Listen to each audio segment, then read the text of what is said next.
ಸಂತಸದಿಂದ ವಿಮಲೆಯರ ನಾಟ್ಯವನು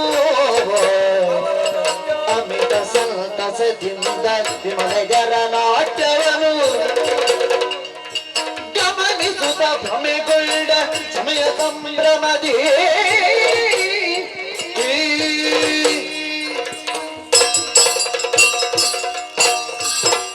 ಜಯ ನಮೋ ಜಗದ್ರಕ್ಷಕ ಪರಿಪಾಲಿಸು ಸ್ವಾಮಿ ಪರಿಪಾಲಿಸು. ಅಲಭ್ಯ ಲಾಭವೇ ಯೋಗ, ಲಬ್ಧ ಸಂರಕ್ಷಣೆ ಕ್ಷೇಮ. ಸಾಮಾನ್ಯರಿಂದ ಸಂಪಾದಿಸಲಾಗುವುದು ಯಾವುದುಂಟು ಅದನ್ನು ಗಳಿಸಿಕೊಳ್ಳುವುದು ದೊಡ್ಡ ವಿಷಯ ಅಲ್ಲ, ಉಳಿಸಿಕೊಂಡು ಹೋಗುವುದು ನಿಜವಾದಂತಹ ಸಾಧನೆ ಎನ್ನುವ ಹಾಗೆ ಪ್ರಾಜ್ಞರಾಡಿದಂತಹ ಮಾತು. ಆಗುವುದಕ್ಕೆ ಅದಿತಿ ಕಶ್ಯಪ ದಂಪತಿಗಳಿಗೆ ಪುರಂದರ ನಾಮಕನಾಗಿ ಭೂಲೋಕದಲ್ಲಿ ಹುಟ್ಟಿಕೊಂಡವ ನಾನು. ಮೇಘವಂತ ಪರ್ವತದಲ್ಲಿ ಶತಕೃತವನ್ನು ಆಚರಿಸುವ ಮೂಲಕ ಮೂರು ಮೂರ್ತಿಗಳು ಏಕಕಾಲದಲ್ಲಿ ಪ್ರತ್ಯಕ್ಷರಾಗಿ ನನಗಿತ್ತಂತಹ ವರ. ಇಂದ್ರಿಯಾಭಿಮಾನಿ ದೇವತೆ, ಸುಧರ್ಮ ಸಭೆಯ ಅಧ್ಯಕ್ಷ, ಜಗಕ್ಕೆ ಹಿತವನು ಶಕ್ರ ಎನ್ನುವ ಹಾಗೆ ಕೇವಲ ಸ್ವರ್ಗಲೋಕದಲ್ಲಿರುವಂತಹ ವೈಭವವನ್ನು ಅನುಭವಿಸಿದಲ್ಲಿಗೆ ನನ್ನ ಜೀವನದ ಸಾರ್ಥಕತೆ ಅಲ್ಲ, ಮೂರು ಲೋಕದ ಸ್ಥಿರತೆಯ ಬಗ್ಗೆ ಸದಾ ಜಾಗೃತನಾಗಿರಬೇಕು ಎನ್ನುವ ಹಾಗೆ ಮೂರು ಮೂರ್ತಿಗಳು ನನಗೆ ಕೊಟ್ಟಂತಹ ಕಾರ್ಯ. ಆದ್ದರಿಂದಲೇ ಅಯನದ್ವಯಗಳಲ್ಲಿ ಉತ್ತರಾಯಣವೇ ಹಗಲಾದ ದಶೆಯಿಂದ ದೇವತೆಗಳಾದಂತಹ ನಾವು ನಿತ್ಯ ವಿಧಗಳನ್ನೆಲ್ಲ ಪೂರೈಸಿ ತಾಯಿಯವರಾದಂತಹ ಅದಿತಿ ದೇವಿಯವರಿಗೆ ನಮಸ್ಕಾರ ಬಂದು ಗುರುಗಳಾದಂತಹ ಬೃಹಸ್ಪತಿ ಆಚಾರ್ಯರಿಂದ ಆಶೀರ್ವಾದ ಪೂರ್ವಕವಾದಂತಹ ಮಂತ್ರಾಕ್ಷತೆಯನ್ನು ಪಡೆದದ್ದಾಯಿತು. ಯೋಜನ ವಿಸ್ತೀರ್ಣವುಳ್ಳಂತಹ ಸುಧರ್ಮ ಸಭೆಗೆ ನಾನು ಅಧ್ಯಕ್ಷನಾಗಿ ಕುಳಿತಂತಹ ಆ ಸಂದರ್ಭದಲ್ಲಿ ಕಾಣಬಾರದೆ ಇಕ್ಕೆಲದಲ್ಲಿ ಅಷ್ಟದಿಕ್ಪಾಲಕರು, ಗರುಡರು, ಗಂಧರ್ವರು, ಕಿನ್ನರರು, ಕಿಂಪುರುಷರು, ಉರಗರು, ಸಿದ್ಧರು, ಸಾಧ್ಯರು, ಮನು ಮುನಿಗಳು ನೆರೆದಂತಹ ಸಭೆ ಮನಸ್ಸಿಗೆ ಸಮಾಧಾನ. ಹಾಗಾದ್ರೆ ದೇವೇಂದ್ರನ ವೈಭವ ಏನು? ಏರುವೆಡ ಐರಾವತ, ತೋರುವೆಡ ಉಚ್ಚೈಷವಸು, ಧರಿಸುವೆಡ ವಜ್ರಾಯುಧ, ವರರಂಬೆ ಸುಖಕ್ಕೆ, ನವನಿಧಿಯ ಭಂಡಾರ, ಮರಜಿಯಾದಂತಹ ಶಚಿ, ಕುಮಾರನಾದಂತಹ ಜಯಂತ. ಹೆಮ್ಮೆ ವಿಚಾರ ಇಷ್ಟು ಹೇಳುವುದಕ್ಕೆ. ಆದರೆ ನಾವು ಆಲೋಚನೆ ಮಾಡಬೇಕಾದ್ದು ಅದನ್ನಲ್ಲ. ನಮ್ಮದಾದಂತಹ ಸುಧರ್ಮ ಸಭೆಯಲ್ಲಿ ನಿತ್ಯ ವಿಧಿಗಳೆಲ್ಲ ಪೂರೈಸಿ ಆಯಿತು. ಬಂದಂತಹ ಅತಿಥಿಗಳ ಯೋಗ್ಯತೆಗೆ ಅನುಸಾರವಾಗಿ ಮನೆಯನ್ನಿತ್ತಿದ್ದೇವೆ. ಅವರ ಮನಸ್ಸನ್ನು ತಣಿಸುವುದಕ್ಕೆ ಬೇಕಾಗಿ ರಂಬೆ, ಊರ್ವಶಿ, ಮೇನಕೆ, ತಿಲೋತ್ತಮೆ, ಮಂಜುಘೋಷೆ, ಆಲಂಬುಸೆ ಮೊದಲಾದಂತಹ ವಾರಾಂಗನೆಯರ ನರ್ತನ ಕಾರ್ಯಕ್ರಮ, ತುಂಬುರು ನಾರದರ ಹಿಮ್ಮೇಳ, ಚಿತ್ರಸೇನನ ಗಾಯನ, ಇದನ್ನೆಲ್ಲ ನೋಡುವಾಗ ಮನಸ್ಸಿಗೆ ಸಮಾಧಾನ. ಆದ್ರೆ ನಾ ಆಲೋಚನೆ ಮಾಡುವುದು ಅದನ್ನಲ್ಲ, ಭವಿತವ್ಯದ ಬಗ್ಗೆ ಆಲೋಚನೆ ಮಾಡ್ತಾ ಇದ್ದೇನೆ. ಈಗ ನಡೆದಂತಹ ಘಟನೆಯನ್ನು ಏನು ಅಂತ ನಾನು ಆಲೋಚನೆ ಮಾಡುವುದು. ನಾರದನು ಕರ್ತುಪಿತನನು ನೆನೆದು ಮುಲ್ತಾಗ ಪರಿಣಾಮವೆಂತೆ ಎನ್ನುತ್ತ ಲಾಕ್ಷಣ ಸುರಪ ಪರಿಪಾವಿಸುತ್ತಲೆಡರ ಪರಿಧಿ ನೀರು ಮೊದಲೇ ಪರಿಕರಿಪೆನೆನುತ್ತ ಸುರಪ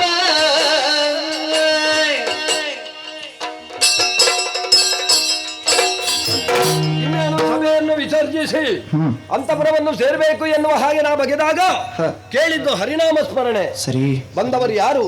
ಯಾರು? ನೀರದ, ನಾರದ, ಶಾರದಾ ಸೂನು.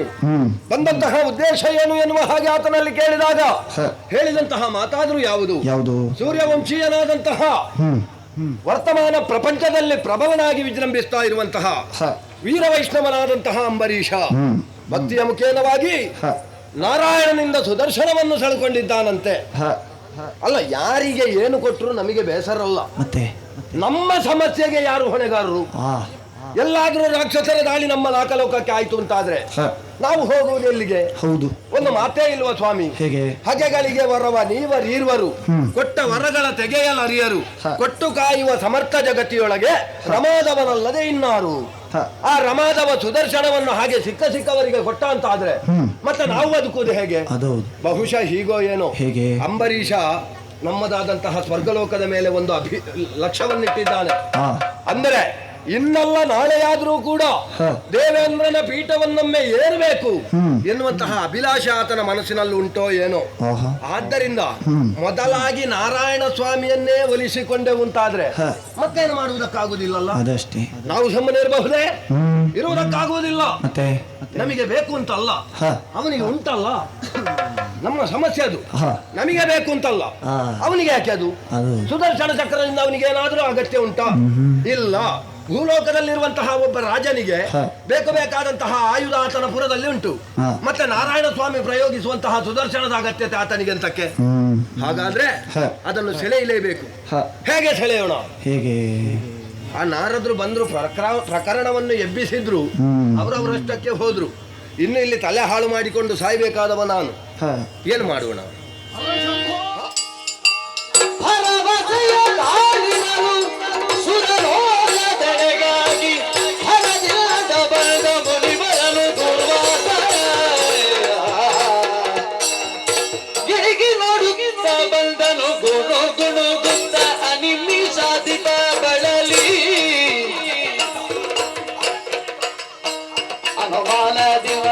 ಕಾರಣವೇನೆಂದರಿಯದೆ ಮುನಿಯ ಸತ್ತರಿಸುತ್ತಲೀ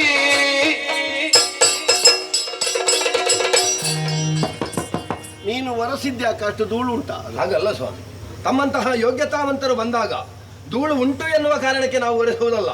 ತಮ್ಮ ಯೋಗ್ಯತೆಗೂ ಕೂಡ ಸಲ್ಲಲ್ಪಡುವಂತಹ ಗೌರವ. ನಮ್ಮ ಯೋಗ್ಯತೆ ಒರೆಸುವುದಲ್ವಾ? ಹಾಗಲ್ಲ ದೇವರೇ, ತಾವು ಯಾಕೆ ಅಪಾರ್ಥ ಎನಿಸಿಕೊಳ್ತೀರಿ? ಒರೆಸಲಿಕ್ಕೆ ನೀನು ಕೆಲವು ಸಲ ಬೇಡದ್ದೆಲ್ಲ ಮಾಡ್ತಿ. ಇಲ್ಲ ಇಲ್ಲ ದೇವರೇ, ನನಗೆ ಧೂಳು ಇದ್ರೆ ಒಳ್ಳೇದಾಗೋದು, ಕೂತ್ಕೊಳ್ಳಿಕ್ಕೆ ಗೊತ್ತುಂಟಾ? ಹೌದಾ? ಇಂಥದ್ದನ್ನು ತೆಗೆದಿಯಲ್ಲ ನೀನು. ಹಾಗಾದ್ರೆ ಅಲ್ಲಿ ಧೂಳು ಉಂಟು ದೇವರೇ.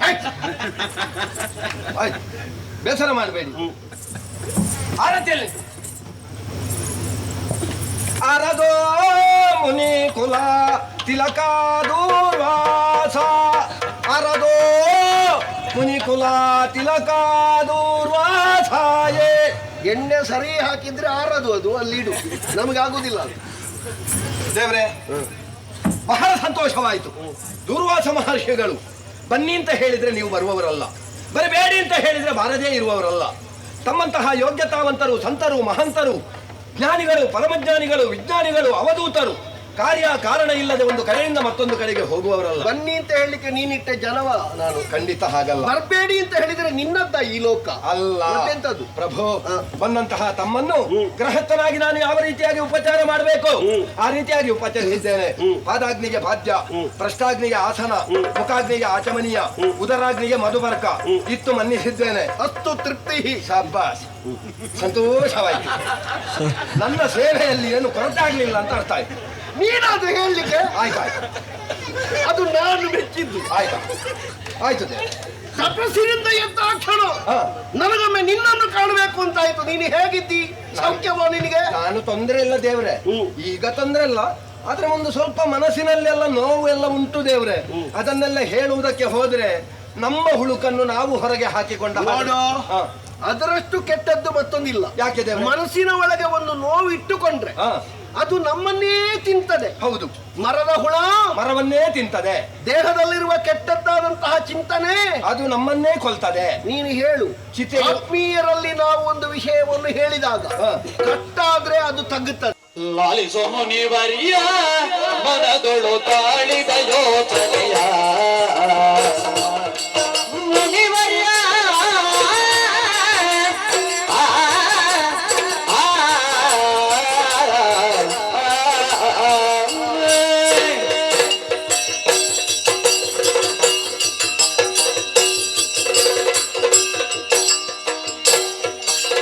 ಲಾಲಿಸೋ ಮುನಿವರಿಯ ಮನದೊಳು ತಾಳಿದ ಯೋಚನೆಯ ಮನದೊಳು ತಾಳಿದ ಯೋಚನೆಯ ಕೇಳುನ ಭಾಗನ ಬಾಲಕನಿಗೆ ಕೇಳುನ ಭಾಗನ ಬಾಲಕನಿಗೆ ಸಮಪಾಳಿ ಜಗನನಿ ಕಾಲದಿ ಕಾಣೆನು ಲಾಲಿಸು ಮುನಿವರ್ಯ ಮನದೊಳು ತಾಳಿದ ಯೋಚನೆಯ ಮುನಿವರಿಯ ಲಾಲಿಸೋ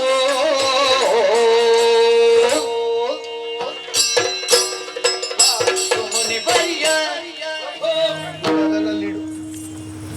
ಅದು ಇಲ್ಲದಿದ್ರೆ ನನಗೆ ಸರಿ ಉಮೇದು ಬರುದಿಲ್ಲ ದೇವ್ರೆ ಮಾತಾಡುವುದಕ್ಕೆ.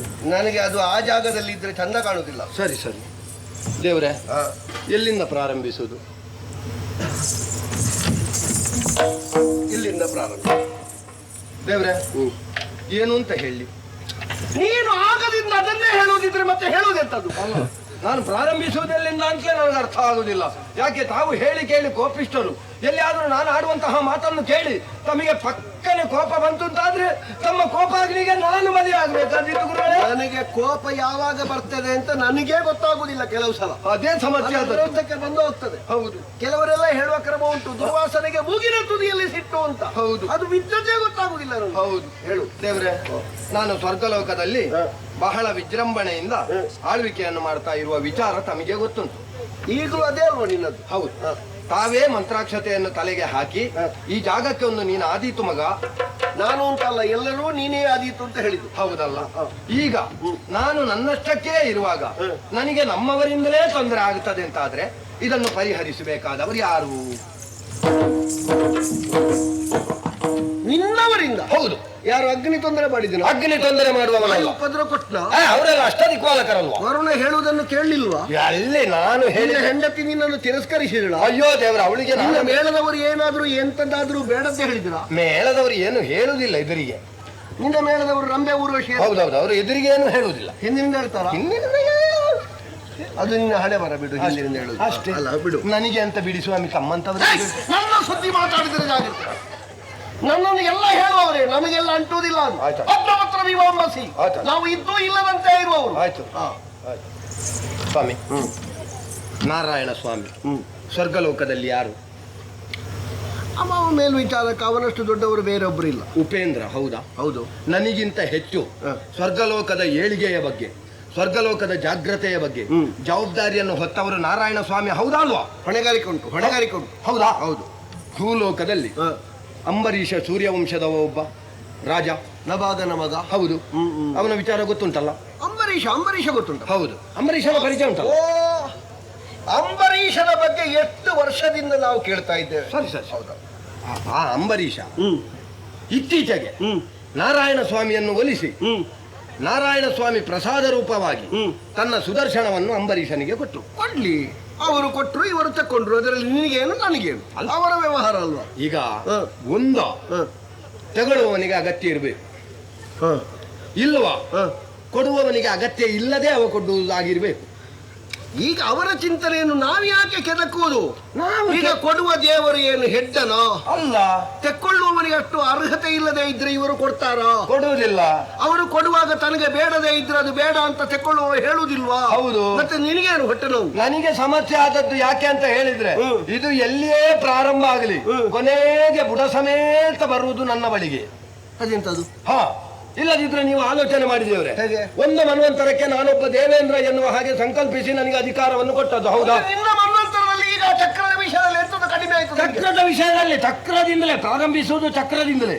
ನೋಡಿ, ನಮಗೆ ರಾಕ್ಷಸರ ದಾಳಿ ಇಲ್ಲೇ ಆಯ್ತು ಅಂತಾದ್ರೆ ನಾವು ಹೋಗಿ ಹೇಳುವುದು ಯಾರಲ್ಲಿ? ಎಲ್ಲರಲ್ಲಿಯೂ ಹೇಳ್ತೀವಿ, ಕಡೆಗೆ ಯಾರಿಗೂ ಆಗದೇ ಇದ್ರೆ ಅವರಲ್ಲಿ ಹೇಳುದು. ನಾರಾಯಣ ಸ್ವಾಮಿ, ಮಾಧವನಲ್ಲಿ. ಹೌದು, ಅವರಲ್ಲಿ ಸುದರ್ಶನ ಉಂಟು. ಆ ಸುದರ್ಶನದಿಂದ ದುರುಳರನ್ನು ಗಮನಿಸ್ತಾರೆ. ಆದ್ರೆ ಈಗ ಸುದರ್ಶನ ಇಲ್ಲ. ನಾಳೆ ಒಬ್ಬ ರಾಕ್ಷಸ ಬಂದ, ನನಗೆ ಹೊಡೆದ, ನಾನು ಪುನರಪ್ಪಿ ನೇರವಾಗಿ ನಾರಾಯಣ ಸ್ವಾಮಿಯಲ್ಲಿ ಹೋಗಿ ದೇವರೇ ನನಗೆ ಕಷ್ಟ ಆಯ್ತು ಅಂತ ಹೇಳಿದ್ರೆ ದೇವರು ಚಕ್ರ ಇಲ್ಲದೆ ರಾಕ್ಷಸರನ್ನು ಕೊಲ್ಲುವುದು ಹೇಗೆ? ನಿನಗೆ ಗೊತ್ತುಂಟು ಅವರಲ್ಲಿ ಚಕ್ರ ಎಷ್ಟು ಉಂಟು ಅಂತ? ಬೇರೆ ಇರ್ಬೋದು ಅವರಲ್ಲಿ. ಈಗ ಬೇರೆ ಅವರು ಕೊಟ್ಟ ಚಕ್ರ ಯಾವುದು ಅಂತ ಹೇಳಿ ಗೊತ್ತು. ಸುದರ್ಶನ. ಅದು ಹೆಸರು ಸುದರ್ಶನ ಅಂದ್ರೆ ಎಂತದ್ದು? ಸುದರ್ಶನ ಅಂತ ಹೇಳಿ ಒಳ್ಳೆಯ ದರ್ಶನವನ್ನು ಕೊಡುವಂತದ್ದು. ಹೌದೌದೌದು. ಅದು ಅವರಲ್ಲಿ ಬೇರೆ ಇರ್ಬೋದು. ಬೇರೆ. ಈಗ ನಿನಗೆ ಕಷ್ಟ ಬಂದ್ರೆ ಬೇಕು ಅಂತಾದ್ರೆ ಚಕ್ರ ಬೇರೆ ಇರ್ಬೋದು. ಅದಕ್ಕೆ ಅವರಲ್ವ ಜನ. ಹೌದು. ಅವರಲ್ಲಿ ಬಿಲ್ಲು ಉಂಟು, ಗೊತ್ತುಂಟ ನಿನಗೆ? ಬಿಲ್ಲು? ಹೌದು. ಹೌದಾ? ಅವರಲ್ಲಿ ಗದೆ ಇಲ್ವಾ? ನಾನು ಅವರ ಬಿಲ್ಲು ನೋಡ್ಲೇ ಇಲ್ಲ. ಶಾಂತಿ ಇಲ್ವಾ? ಬಿಲ್ಲು ಉಂಟು, ಓಹೋ, ಗದೆ ಉಂಟು, ಕವ್ವಾಲಕ್ಕಿ. ಹಾ. ಒಂದೇ ಆಯುಧ ಅಲ್ಲ, ಆಯ್ತಾಯ್ತು. ಸಂಕಲ್ಪ ಮಾತ್ರದಿಂದ ಕೆಲಸ ಮಾಡುವವರು. ಹೌದು. ಅವರು ಹೀಗೆ ಹಿಡಿದ್ರೆ ಹಾ. ಚಕ್ರ ಬರ್ತದೆ. ಬರ್ತದೆ. ಅದು ಅಲ್ಲಿಂದ ಬಂದಿತ್ತು. ನಿನಗೆ ಯಾಕೆ ತಲೆ ಬಿಸಿ? ಹಾಗಾಗುದಿಲ್ಲ ದೇವ. ಯಾಕೆ? ಅವನ ದೇವರ ಕೋಣೆಯಲ್ಲಿ ತ್ರಿಕಾಲ ಸಂಧ್ಯಾ ಪೂಜೆ, ಅದಕ್ಕೆ ಅದು ಬರಬೇಕು ಅಂತ ಆದ್ರೆ ಒಂದು ಅದಕ್ಕೆ ಸ್ವಲ್ಪ ಆದ್ರೂ ಪುರುಷೊತ್ತು ಬೇಕಲ್ಲ. ಎಲ್ಲಿಂದ 3 ಹೊತ್ತು ಅದಕ್ಕೆ ಪೂಜೆ ಅಂತ ಆದ್ರೆ ಅದು ಬರುವುದು ಎಲ್ಲಿಗೆ? ಹೀಗೆ ಕೈ ಮಾಡ್ಲಿ, ಹೀಗೆ ಮಾಡ್ಲಿ, ಬರ್ತದ ಅದು? ಈಗ ನಿನಗೆ ಅಪಾತ್ರದಲ್ಲಿ ಅವರು ದಾನ ಮಾಡಿದ್ದಾರೆ. ಹಾ. ಪಾತ್ರತ್ವ ಇದ್ದವರಿಗೆ ಅದು ಸರಿಯಾಗಿ ಹಾ. ಒದಗಲಾರದು ಎನ್ನುವ ಸಂಕಟ. ಹೌದು, ನಿಮ್ಮಂತಹ ಯೋಗ್ಯತಾವಂತರಿದ್ದು ಇದನ್ನು ಪ್ರಶ್ನೆ ಮಾಡದಿದ್ರೆ ನನ್ನನ್ನು ನಾಳೆ ಪ್ರಪಂಚದಲ್ಲಿ ಜನರು ಏನು ಅಂತ ಹೇಳಿದ್ದಾರೆ ಸ್ವಾಮಿ?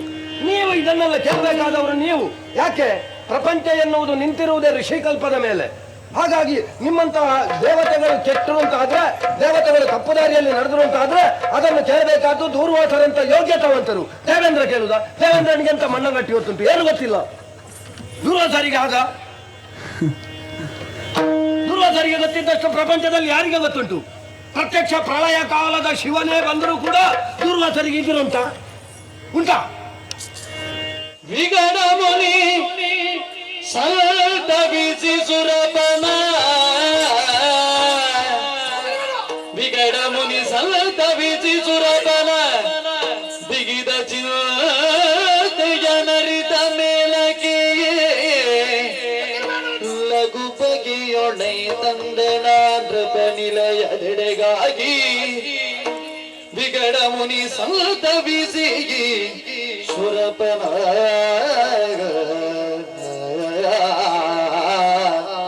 ಮುನಿಯೋ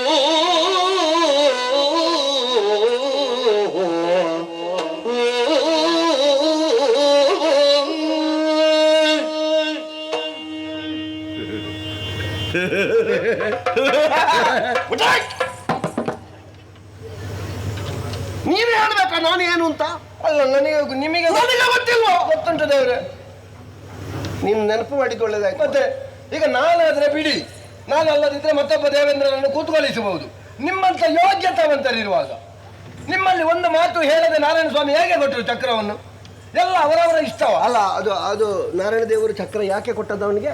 ಅವನಿಗೆ ಪೂಜೆ, ಅವನ ಪರಮ ಭಕ್ತಿಗೆ ಮೆಚ್ಚಿ. ಅವ ಎಂತದ್ದು ಭಕ್ತಿ ಮಾಡ್ತಾನೆ?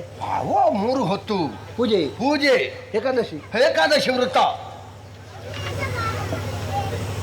ಏಕಾದಶಿ ಅಲ್ವಾ? ಏಕಾದಶಿ ನಾರಾಯಣ ಪ್ರೀತ್ಯರ್ಥ. ಹೌದು, ಏಕಾದಶಿ. ಹೌದು. ಹಾಗಾದರೆ ರುದ್ರದೇವರಿಗೆ ಎಂತದ್ದು ಇಲ್ಲ?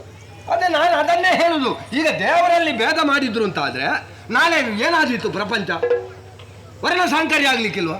ಅವನಿಗೆ ಶಿವರಾತ್ರಿ ಮಾಡಿಸ್ತೇನೆ. ಮತ್ತೆ ಆವ ಜೀವನದಲ್ಲಿ ಪೂರ್ತಿ ಶಿವರಾತ್ರಿಯ ಜಾಗರಣೆ ಮಾಡುವ ಹಾಗೆ ಮಾಡ್ತೇನೆ ನಾನು. ಸರಿದೆ. ಅದಷ್ಟು ಸುಲಭವ?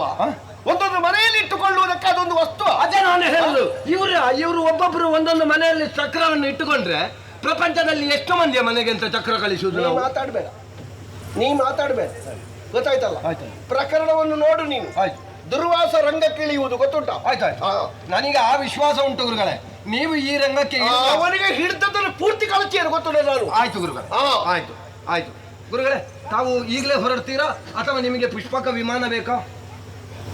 ನಾನು ವಿಮಾನದಲ್ಲಿ ಬಂದದ್ದು ಅಲ್ಲ, ವಿಮಾನದಲ್ಲಿ ಹೋಗುದು ಅಲ್ಲ. ಅಲ್ಲ, ನಮ್ಮ ಐರಾವತ ಉಂಟು, ಅದರಲ್ಲಿ ಬೇಡ. ಐರಾವತ ನಿನ್ನದು ನಮಗೆ ಸುಗಮ ಪ್ರಯಾಣ ನಮ್ಮ ಕಾಲು, ಆಯ್ತು. ನಮ್ಮ ಸಂಕಲ್ಪ, ಆಯ್ತು. ನನ್ನ ಇಚ್ಛಾಶಕ್ತಿ. ಆಯ್ತು, ಸುಗಮದ ನಿನ್ನ ವಿಮಾನ ಎಂತದ್ದು ನಮ್ಮ ಇಚ್ಛಾಶಕ್ತಿ ಸಮ್ಮುಖದಲ್ಲಿ. ಆಯ್ತು, ಸುಗಮದಲ್ಲಿ ಆದರೂ ಹೋಗಿ. ನೋಡು, ಹಾ. ಹೋಗ್ತೇನೆ ಅವನ ಊರಿಗೆ, ಆಯ್ತು. ಅವನನ್ನು ನಾನು ಪರೀಕ್ಷೆ ಮಾಡ್ತೇನೆ. ಆಯ್ತು ದೇವ. ನನ್ನ ನಿಕಷದಲ್ಲಿ ಹಾ. ಅವನ ಭಕ್ತಿ, ಮತ್ತೆ? ಅವನ ಚಕ್ರ, ಚಕ್ರ. ಅಂಬರೀಷ, ಅಂಬರೀಷ ಅವನ ನಕ್ಷತ್ರ ಎಲ್ಲ ಉದುರಿತ್ತು ಗೊತ್ತುಂಟ. ಇವರನ್ನು ಚಕ್ರವನ್ನು ಹಿಡ್ಕೊಂಡು ಏನಂತ ತಿಳ್ಕೊಂಡಿದ್ದಾರೆ ಗುರುಗಳೇ? ನಿಮ್ಮ ಕೈ ಇದ್ರೆ ಅದು ಚಕ್ರ ಎಲ್ಲ ಲೆಕ್ಕವೇ ಇಲ್ಲ. ಬ್ರಹ್ಮದೇವರಲ್ಲಿ ಉಂಟಲ್ಲ ಏನು ಸಾಯುವುದು.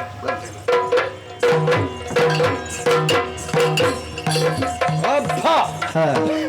ಪ್ರಕರಣವನ್ನು ಆರಂಭಿಸಿದ್ದೇನೆ. ಎಲ್ಲಿಯವರೆಗೆ ಮುಟ್ಟುತ್ತದೆ ಎನ್ನುವ ಹಾಗೆ ಸ್ವಲ್ಪ ಅವಲೋಕಿಸುವ.